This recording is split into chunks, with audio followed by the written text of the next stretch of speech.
afternoon, everyone. I'd like to introduce Dr. Molnar, Dr. Lisa Molnar, I'm sorry, whole name. She has over 30 years of experience conducting research on transportation safety and mobility at U of M Transportation Research Institute. Her research has focused primarily on traffic safety and driver behavior, specifically older driver behavior, if you know any of those people. An older driver's safety and mobility, the use of vehicle technology to improve safety, including pedestrians and bicyclists, advanced vehicle technologies, traffic laws, policies, and programs. So please welcome Dr. Molnar.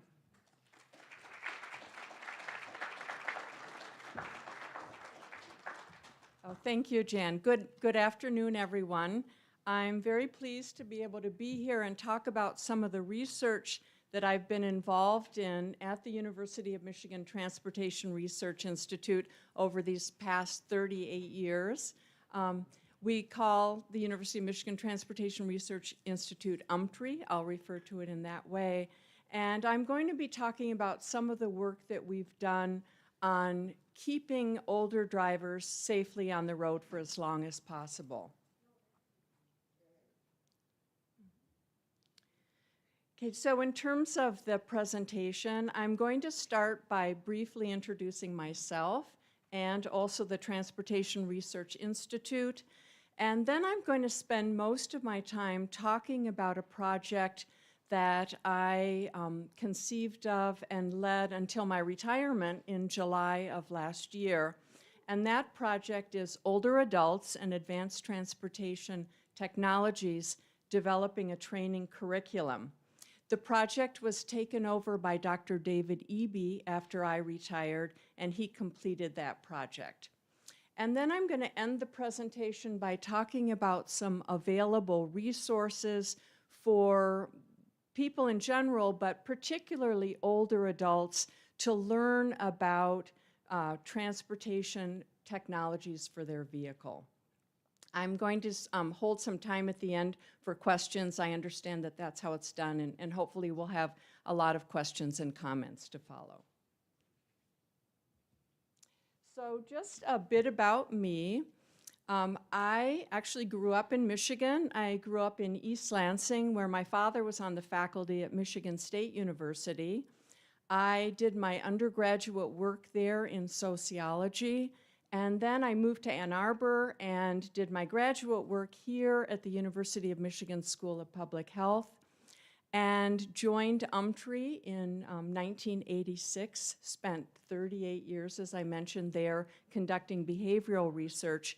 And while working at UMTRI, I completed my doctoral work in public health and road safety from the Monash University Accident Research Center in Melbourne, Australia. And so my interest has long been in behavioral science and behavioral research, and Jan mentioned some of the areas that I've really focused on during my career. So a bit about UMTRI. UMTRI was founded in 1965, so 60 years ago, with funding from Ford, GM, and the Automobile Manufacturing Association. And it was really set up to address the unacceptably high toll from traffic crashes. So as you can see in this slide, back at that time there were 65,000 fatalities annually from traffic crashes and many, many more injuries. So the need for an interdisciplinary or multidisciplinary institute to address traffic safety, I think was really nicely articulated by then U of M President Harlan Hatcher, who said, transportation is a social, psychological, human phenomenon that demands far more exhaustive research than it has yet to receive. So we often think about transportation safety more within an engineering context, but it really takes a multidisciplinary focus to really come up with solutions that are effective for enhancing safety. UMTRI is now a world-renowned transportation safety institute.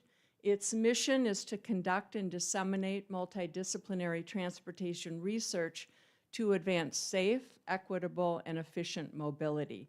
So we're interested in driving, but we're interested in all modes of transportation, and we're interested in safety across the broad population spectrum.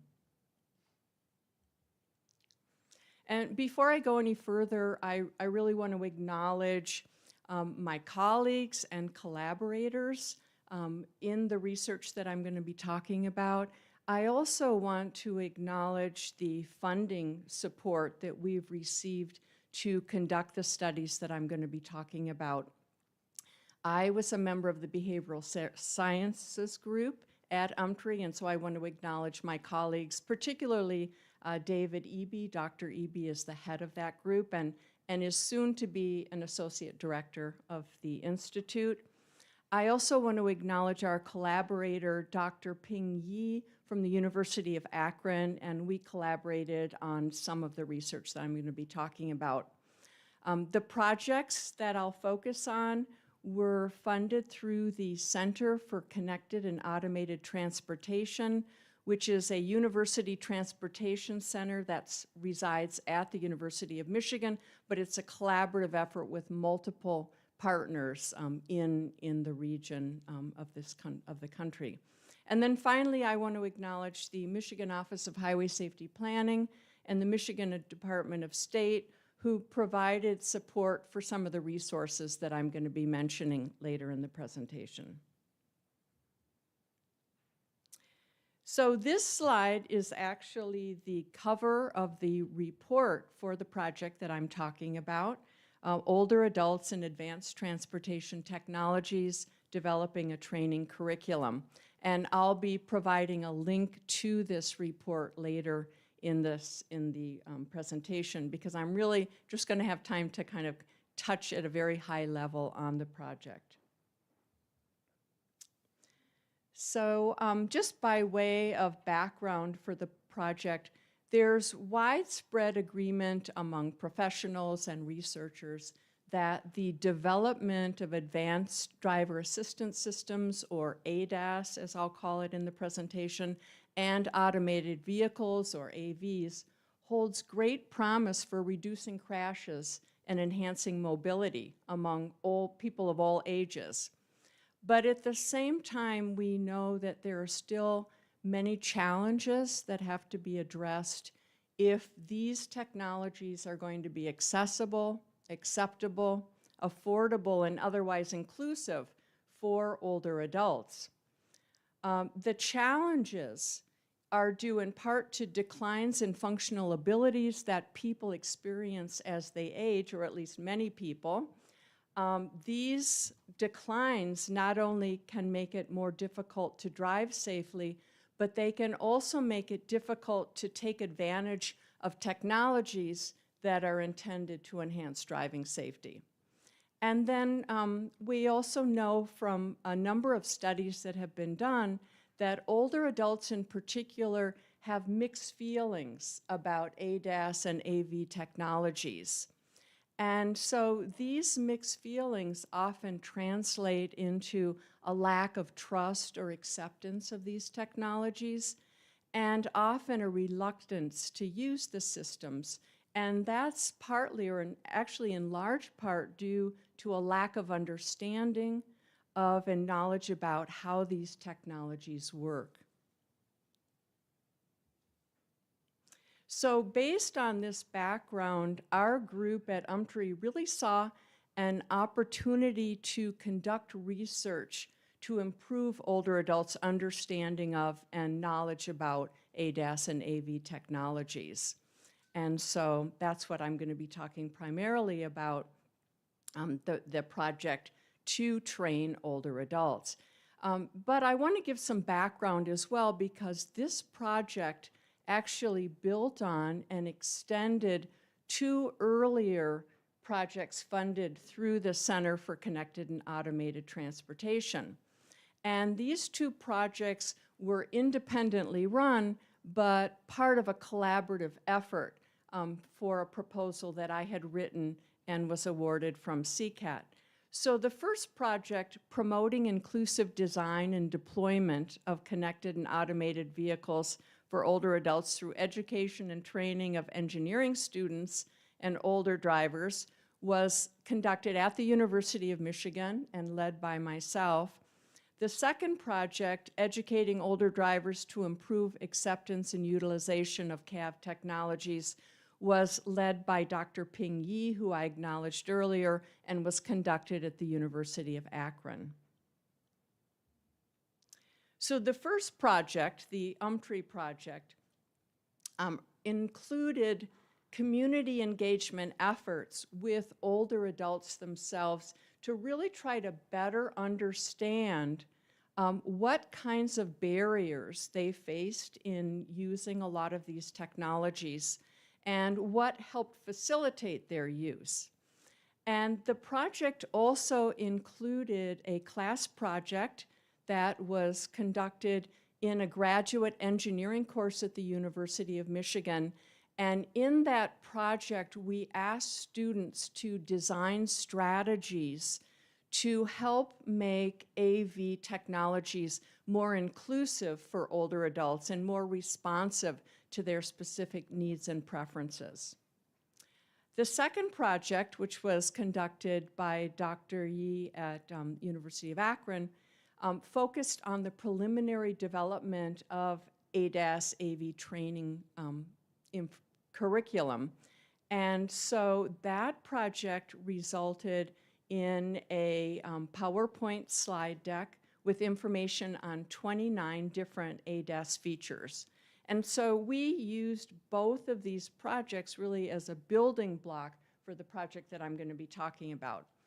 Two of the most relevant findings from those two projects that really helped inform the current project included first that there are just too many types of ADASs to provide meaningful, detailed training on each one within a reasonable amount of time. And we certainly got that from feedback from the University of Akron project. And the second relevant finding was that while very useful and necessary, classroom training alone just doesn't provide a full understanding of some ADAS technologies, that we really need kind of experiential learning opportunities so that older adults can experience firsthand what it's like to have some of these ADAS technologies and what it's like to be in an automated vehicle. So the overarching objective of the project was to develop and pilot test a curriculum to help older adults become more familiar with the functioning and with the operation of ADAS and AV technologies through both classroom and closed-track demonstrations. And the project had two aims, as you can see in this slide. First, the first aim was to conduct a training program for older adults that included both the classroom training and, importantly, a demonstration of these technologies. And then the second aim was to evaluate changes in older adults' intentions to use, perceptions of, and attitudes toward these technologies after they participated in the training. And that piece is really critical because in order to move forward and do more large-scale studies and actually implement these kinds of activities, we really need to have a good sense of what works, what doesn't work, how can we improve things, and so on. So just in terms of an overview of the training program, the program had a number of key elements. It was designed to specifically target older adults, and it was specifically designed to use a multimedia approach. It also was intended to provide general background for understanding how to use these technologies, and then to provide resources for learning how to use specific technologies. And finally, it was intended to demonstrate how some of these technologies work in a vehicle operated on the M-City test track. And I don't know how many of you are familiar with M-City. Okay, oh good. So you know that this M-City is actually on the U of M campus. It's adjacent to UMTRI, and it is a test facility for connected and automated vehicles. It represents a kind of a public-private partnership.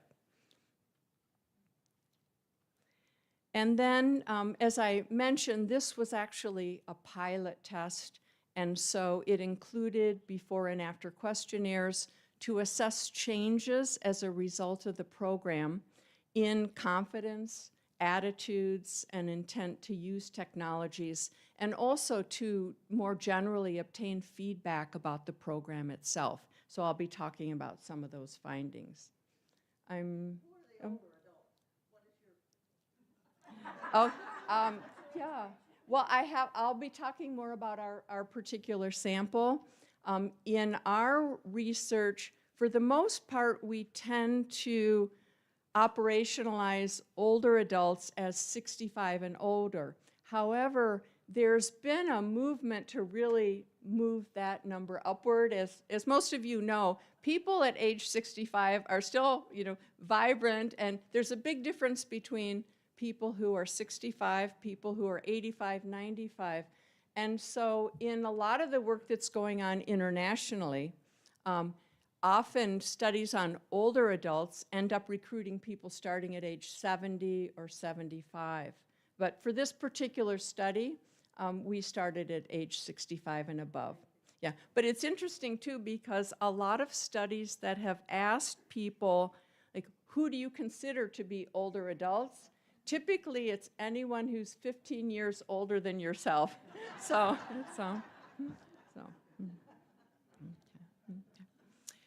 again, talking about our particular sample, we recruited 29 older adults. This was unfortunately, we were constrained by our budget and by our timetable. But to be eligible to be in this study, candidates had to be age 65 or older at enrollment. They needed to have a valid driver's license and drive at least 3 days per week. And as you can see in the slide, we distributed a study description via several online sources, and that's how we ended up with our sample. So our sample ranged in age from 66 to 87 years with a mean age of 73.4 years. A bit over half of our sample were females. The sample was largely white, and most had completed at least some college. And unfortunately, this tends to be the case when we have highly educated samples and not as diverse demographically when we're recruiting locally. For this particular study, we had to have people who could come into M-City and be in Ann Arbor, and so we often end up with samples that are not quite as representative as we would like. So as you can see in this next slide, the training program had two components. It had the classroom component, which was intended to last about 30 minutes, and then the demonstration component at M-City, which was also estimated for about 30 minutes. So in the classroom training component, we had general introductions to the study staff, to the facility at M-City, and also the overall project goals. And then a lot of detailed information was provided on ADAS and AV technologies, as you can see here. And then for the demonstration component, we provided for participants a simulated AV ride through the M-City course. This was we mapped out a course prior to the study with the goal of really trying to provide participants different kinds of driving situations to the extent that M-City provided those. M-City is more of a low-speed test facility. I think the highest speeds are about 40 miles an hour. But so within those constraints, we wanted to provide kind of a full ride for people. And then we also did 2 demonstrations of ADAS technologies, backup cross-traffic alert, and automatic emergency braking. And I have a couple of videos to show you on that. Hopefully they'll run successfully.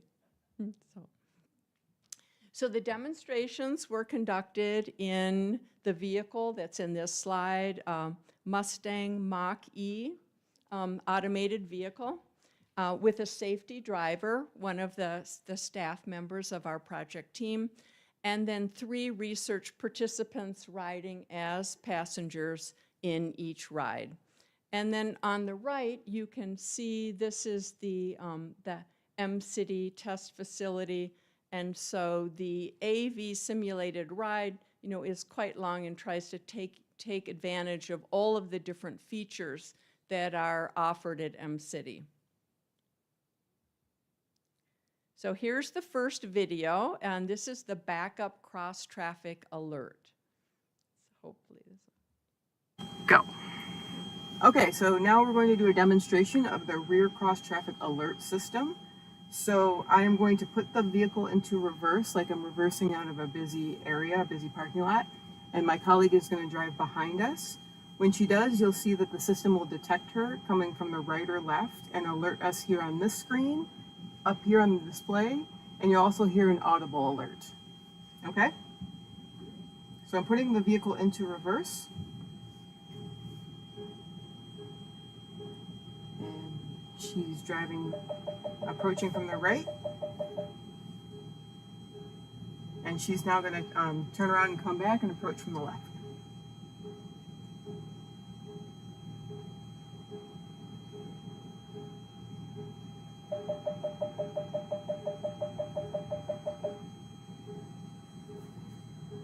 And that's the rear. So hopefully you were able to see all of that. So now I'll move on to the second video is the demonstration on automatic emergency braking. Okay, so now I'm going to demonstrate this vehicle's automatic emergency braking feature. So I am going to manually drive towards what we call our soft car. I'm going to drive at a relatively low speed, 10 to 12 miles per hour. And when we get close, the vehicle is going to sense there's an object there and brake for us before we hit it. Now this one might be a little bit jarring. You might feel a little bit of a jolt forward for this one because it is an emergency stop. Okay, here we go. So I am driving.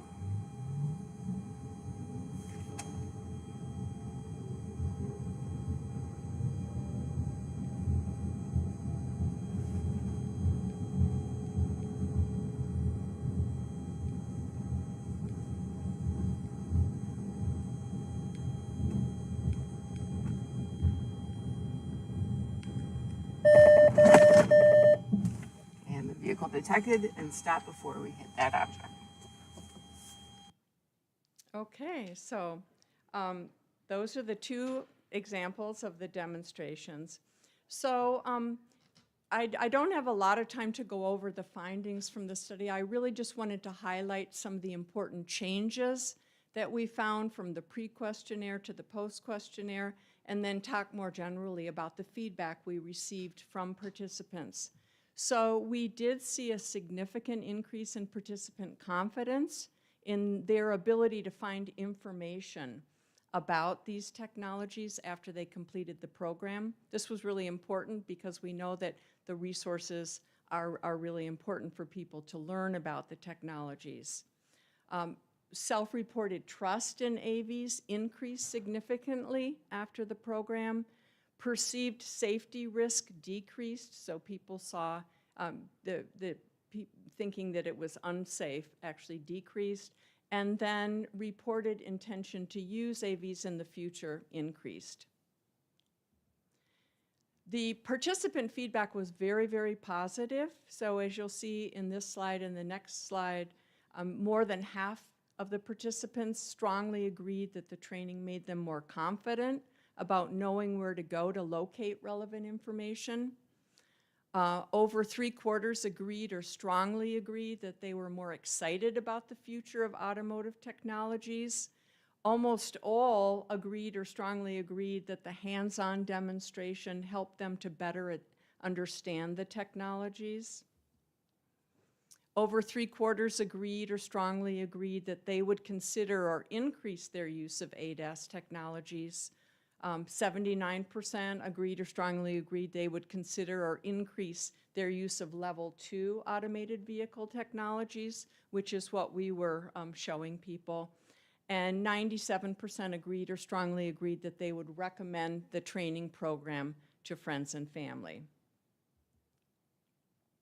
So then, based on all of the findings from the study, we came up with a set of recommendations for future training efforts.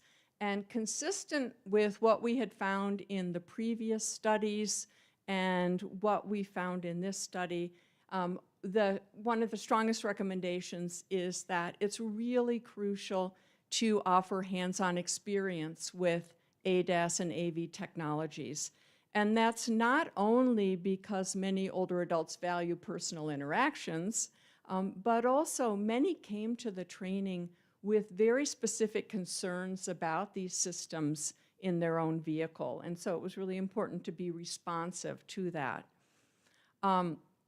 Again, consistent with the earlier research, we recommended that training on the full set of individual ADAS, AV technologies that are available is just not practical. So it's really more important to be able to point older adults to resources where they can learn about all of these different specific technologies and how they work.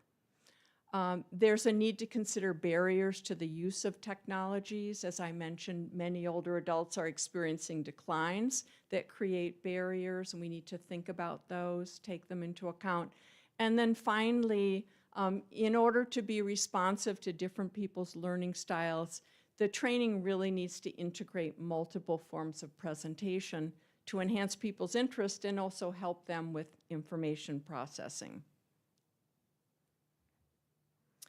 So I pointed, I think, throughout the presentation to the need for having good resources available. And I know if you're like me, I find it very frustrating when I'm looking for resources in any area to just go to the internet and try to do searches without having any way to really figure out what's vetted, what's not, what makes sense.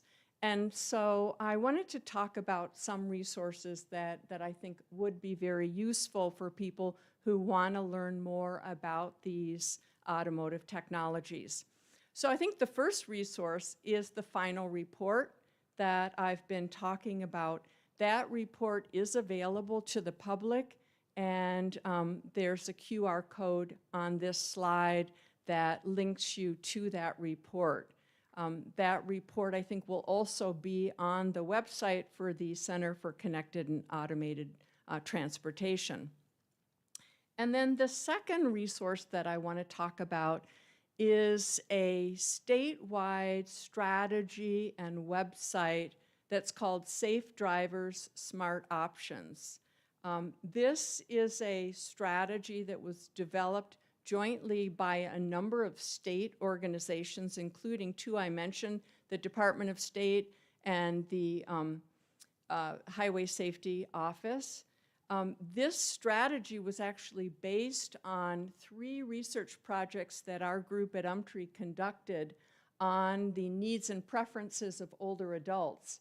And that became kind of the background for this strategy. The strategy is really intended to help support aging drivers. So it starts with when people are still safely driving. It also includes the time they're transitioning from driving to non-driving.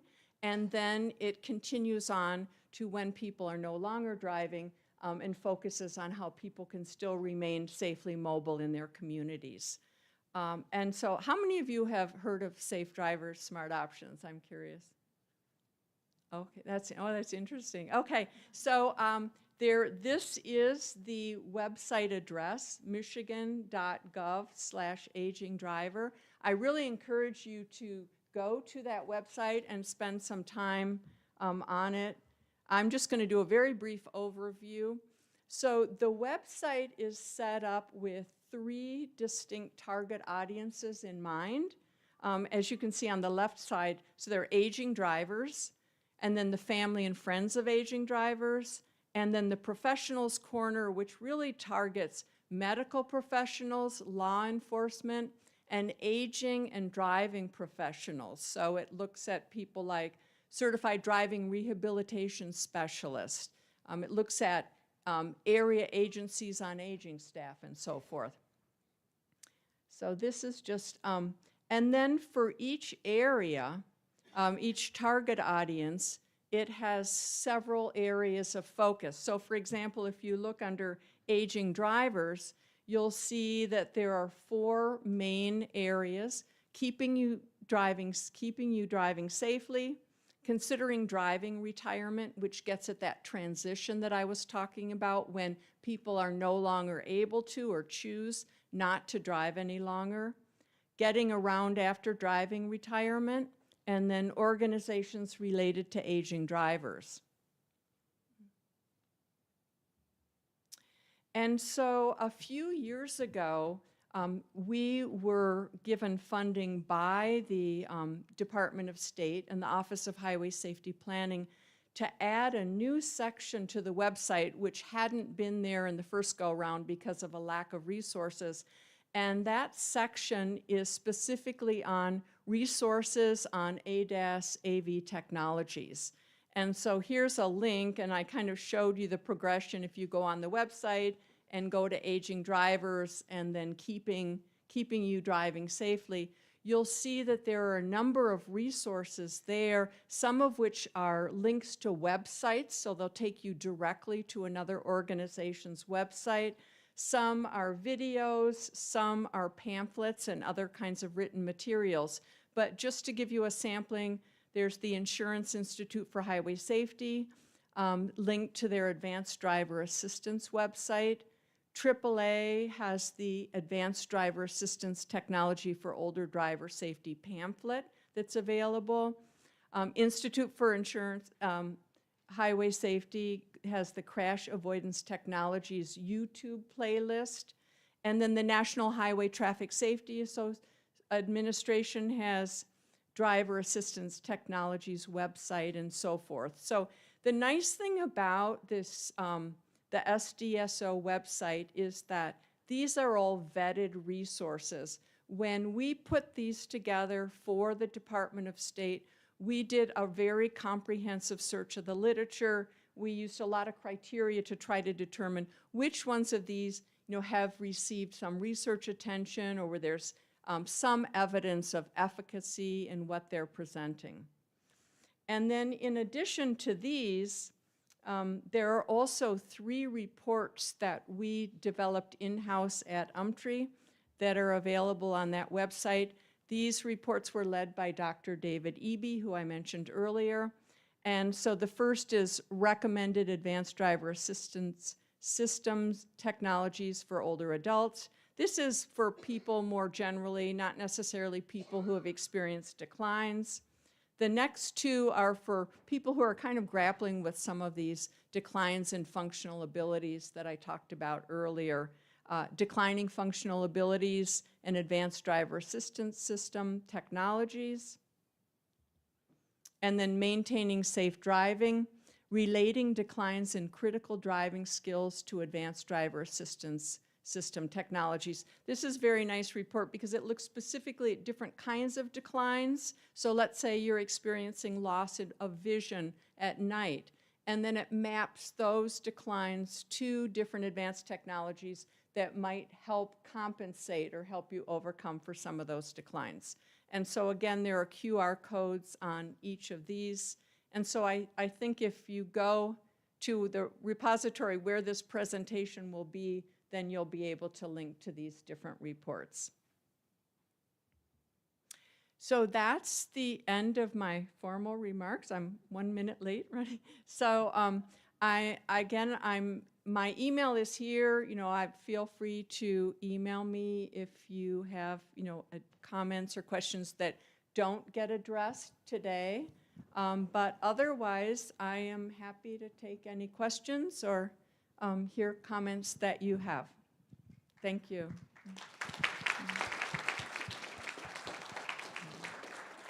So for the benefit of our YouTube listeners, please raise your hand to ask the question instead of just blurting it out. So then they can actually hear the question. All right, we got a question. I'm coming.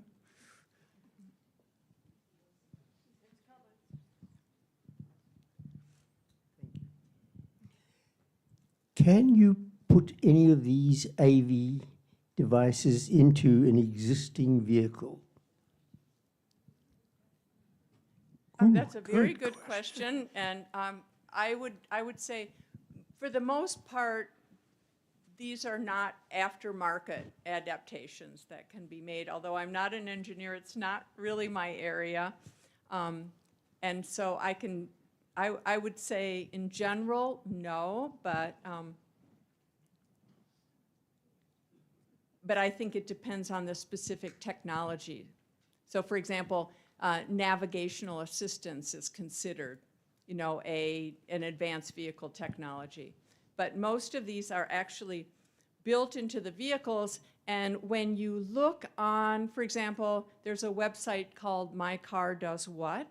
I don't know if you're familiar with that, but if you go to that, what you'll see is that for a particular advanced driver assistance system, the way that it's structured, the way that it actually works, can differ from vehicle make and model to different models, and which adds to the confusion. There's not a standardized system. So, so it's important to kind of think about the systems within the context of the kind of vehicle that you have or are thinking about getting. Question over here. You just alluded to the question that I have regarding every make and model seems to do this a little differently, and that's the challenge if you're not driving the same make and model. And is there a website or a database that actually goes through the make and models and explains how these features are accessed? Because that's the challenge I have, is how do I do it on my car? How do I do it on this new car? And then I just give up because I can't figure it out. Yes, no, I share your frustration, and I believe that several of the resources that are listed on the SDSO website do provide that kind of information. I'm not sure how exhaustive it is. And then, of course, the real challenge is that makes and models change. And so it's hard to keep up with it. But there is that kind of information. I've seen it. It does give you a starting point. Do you have one here? Have you worked at all with the automobile dealerships of the United States to have them do something that when you purchase a new car, they will give you some instructions on how to use it Yeah. and some way to come back when you can't remember what they said to you? No, that's an excellent question. And yeah, I will say that what's interesting is when we survey older adults about how they learn about these advanced technologies and vehicles, typically the majority will say they tried to figure it out themselves or it was through trial and error. Very few say that they got any kind of instruction or advice from the dealership. And we've done several studies, and I have colleagues who have done studies focused on trying to increase knowledge among older adults. And often we will say, well, it should be done at the dealership, or it makes sense that it could be done at the dealership. But I think there are very real barriers to getting dealerships on board for that. You know, their own time and to an extent, conflict of interest in you're trying to sell a vehicle, you're not trying to increase people's stress or concern about, you know, that vehicle. So I think what you point to is that very few dealerships provide comprehensive or often any instruction it could be a source, but so far that hasn't really happened. I don't know about other people, but when I put in something like in Waze or Google Maps or whatever, and I let my phone direct me, it is sometimes just the most ridiculous route and map. And if I just let it do what it did, I'm sure it would drive me off a cliff. So how is the technology in these automobiles not subjected to the same sort of technology that's on, you know, your phone? So if I'm hearing you correctly, how do we know that these systems are reliable and safe? And so I think, you know, there is a lot of testing that goes on, but there are still challenges, you know, I think with some of the technologies. And again, not being an engineer, but I know, for example, one of the real benefits of, for example, a vehicle testbed like MCity is that there's an opportunity to actually test out a lot of these technologies to make sure that there aren't the kind of problems that you alluded to. And in fact, one of the projects I was involved in before I retired involved the use of an automated shuttle in the city of Detroit to really help serve kind of underserved communities. And before that shuttle went live in Detroit, it underwent considerable safety testing at MCity. So I think there are some opportunities there. So mine's kind of a comment, but also a little question back to what Pat had said about dealerships, but more towards the manufacturers. Are you working with manufacturers to kind of work on this? Because I love the technology, but my grown children are much more savvy about it. And if they borrow my car and they're used to this, and now it's like a little mini computer, and it's all apps, and I have to go find the app, and I have to drill in to figure out what they did very quickly to change a setting on the car for the technology, for lane change, for whatever. It's not intuitive sometimes. To make it more intuitive or simpler to be able to use the technology that's there, because it drives me crazy. And I'm pretty tech savvy, but it's like, oh my God, I have to get out the book, or I have to start Googling when I get in my car. No, I think there's definitely, you know, recognition and awareness by the automobile manufacturers that people use and learn about the technology in different ways. Actually, a lot of our work has been funded by automotive manufacturers. I led a couple of projects that were funded through Toyota that tried to kind of tease out what are the specific concerns that different segments of the population have, what are the specific barriers and facilitators that different groups have, and in order to kind of, you know, get it, in order to make sure that technologies are responsive to different groups. And so I think there is that awareness. But translating that, obviously, because some things are amenable to what we call universal design, where you can design a system so that it helps like the most challenged of people, but that means it helps everyone. But some technologies are more specific to individual users. So, and I don't know, I think we have an engineer, Chris Winkler. I don't know if you can help me out here. Chris is a longtime faculty member at Umtree, but you know, as a behavioral science, I don't feel as able to answer that. Do you have anything you want to add? Could you make it voice activated so I can just go into my car and say, turn this on, turn that on? I've thought of two comments during this. One is, when I bought a new car, I was pretty successful at getting a lot of good information from my salesman, But I would point out that success was before I agreed to buy the car. Another thing that's crossed my mind during this comment a minute ago, boy, things got so bad that I had to go look in the book. As if going to look in the book was something unreasonable. There's a great deal of information. There's a huge amount of information in the modern passenger car owner's book. And I go to my book. I help develop some of these things, but I still go to my book. And I suggest that you don't look upon going to the book as something evil or outrageous. Go to the book. They're very helpful. Okay. Oh. Yeah, okay, yeah, yeah. It's like a Bible. Yeah. I will say, though, that trying to be responsive to all individual needs about how a system should be structured can be challenging, too.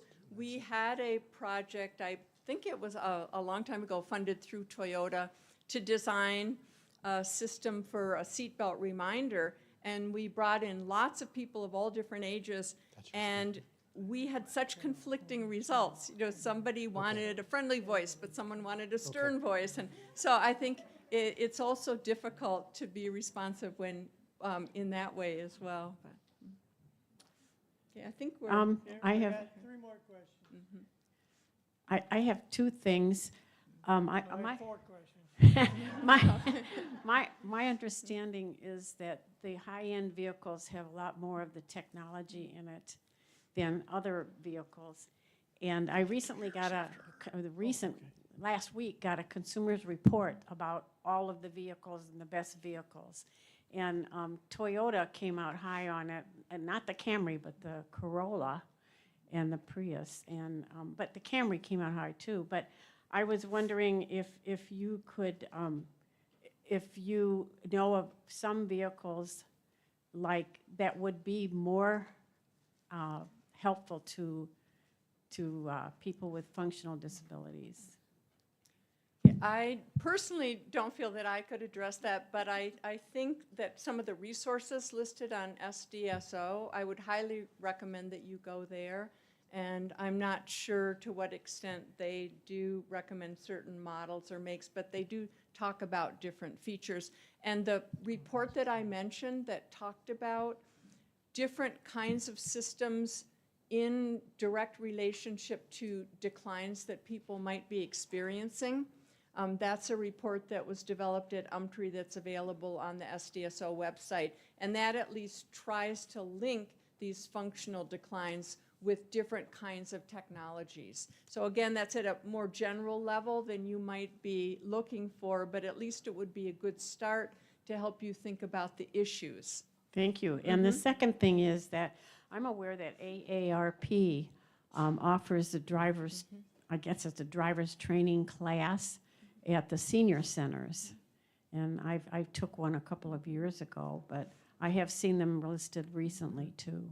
At the That's great. Yeah, AARP and AAA used to do in-person driver refresher courses, and to the extent that they incorporated information about vehicle technology, that would be great. I know a lot of groups have moved away from the in-person and are doing more online things, but if you can find an in-person training, that would be great. We've collaborated with both AAA and AARP in the past on efforts to kind of enhance older driver safety and mobility and knowledge about driving and vehicle technologies.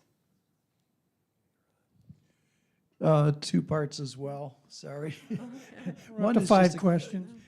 One is just a confirmation that everything that went into your research in terms of advanced or navigation assistance is based on currently available technologies. You didn't get into any future technologies from automobile manufacturers? That's correct, because the real focus of our project was to provide in-person training for people on things that actually exist now. And I think that's one of the limitations of a lot of the research, for example, on automated vehicles, is a lot of research projects focus on asking people about vehicle automation, but they've never been able to experience it. And we don't have full automation, for example. We have level 2, level 3. So we were working with what is available right now. Second part is an opinion. If you would share, what do you think the chances are of a city like Ann Arbor decreasing the speed limit to 25 miles per hour just to assist really the navigation capabilities, put a cap on it?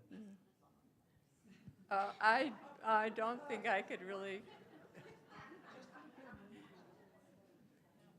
I'm not sure. No. Okay, final question. Most, if not all, of the newer cars have computer touchscreens. Okay? Has there been any research on the distractedness of drivers trying to figure out the computer touchscreens versus my old car, which had knobs and buttons, and I could do without taking my eyes off the road? I cannot do that without taking my eyes off the road, and the car veers whichever direction my head is pointed. Has there been any research on that? Yeah, there's definitely research going on the extent to which some of these technologies actually increase distraction. I'm not that familiar, and now that I'm out of the field, I've kind of forgotten everything, but I can, afterward, I can give you a contact for people who are still involved in doing that work. Well, thank you very much. Okay, thank you so much. Thank you.